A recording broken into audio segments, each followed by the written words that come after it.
Changing Times, the Allenwood Conversations. Proudly supported by Kildare County Council. I believed in what I was doing. If that's what I kind of go looking for, I aggressively believe, you know, like I felt sort of, you have to have it. And whether it's justified or not, you have to be sort of delusional, I think. When I think about playing to crowds that aren't necessarily my crowds, like support slots, all that kind of stuff, you have to be kind of aggressive. Do you know what I mean? I think, like, I did a thing in December. Zach Bryan was playing in Melbourne in Australia, 30,000 people, and he brought me on for a song, and I was on tour at the time, and like 30,000 people, like I'd know a chunk of them might know who I am, but definitely not everybody. And so in my head, I'm kind of thinking, like, I know on social media there'll be comments like, who's that guy, da da da, and it's just like, you want to go out and sing in such a way that they can't believe they haven't heard of you. Do you know what I mean?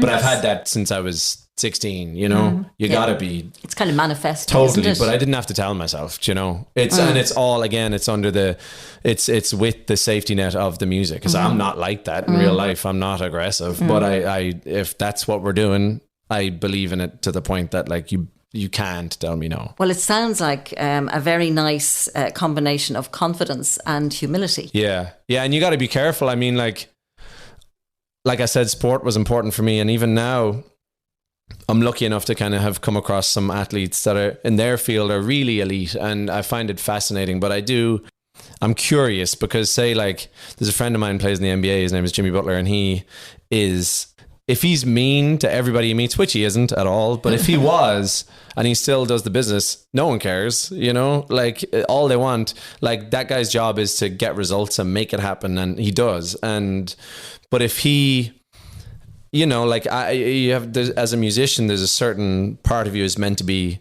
kind and loving and da da da, and so sometimes it's a balance. You got to be careful, because you have this sort of, Judith, my vocal teacher, actually, at one point, she said it to me. She was like, it's such a weird game, because you have to be so sensitive when you're singing, but then every other part of the music industry, you got to be a bulldog. That's what she said. So it's quite kind of confusing. So, and if you're all the way one way, it's no good, and if the other way, it's lovely, but maybe not good either. When I'm listening to you, and also in your lyrics, you seem to, am I right? You seem to practice gratitude a lot. You seem to think there's a lot in your life to be thankful for. You're not a complainer. No, I think, like, I just think I'm potentially half decent at keeping perspective. Do you know what I mean? Like, even when you talk about, like, what with, like, my voice going, it's like, it's difficult. It's like, not really. Do you know? Like, yes, I got a little fright and stuff, but, like, I had a thing recently. I was walking around at home, and it's a lovely thought. And God forbid, I hope this doesn't happen, but I was kind of like, if everything collapsed, if I couldn't go on tour, all that, I'd be like, I'd be all right, you know? Puts you in a lovely place creatively, because you're only trying to do the right thing. You're not trying to achieve anything anymore. Yeah. I'm just wondering, when you're writing, does that feel like work? Sometimes. Okay. Like, it depends. Sometimes it can feel brutal. Because for me, a huge thing for me when I got signed to a record label was writing with people. Which to me was kind of confusing, because I was like, why? Like, I don't struggle to write lyrics. I don't da-da-da.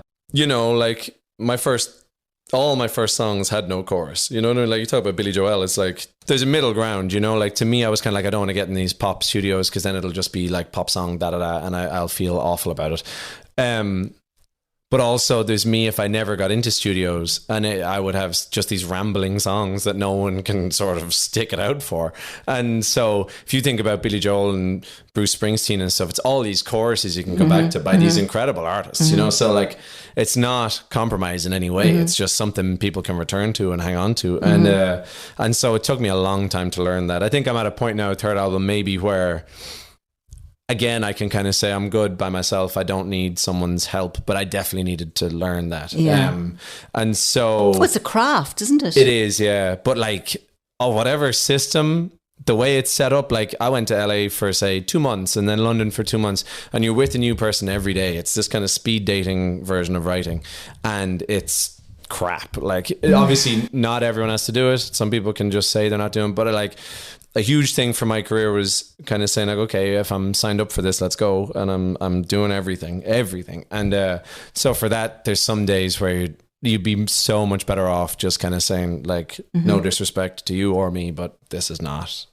a thing. We should just call it. And I know some people do that in studios. They just kind of say nothing good is going to happen today, you know, and you're listening to the same 8 bars of music going around for 3 hours, and then you go for lunch, and then you're kind of like, let's try again. It's just, you'd be so much better off just saying like, no hard feelings, but let's leave it.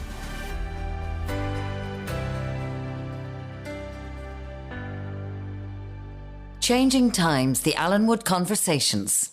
Proudly supported by Kildare County Council.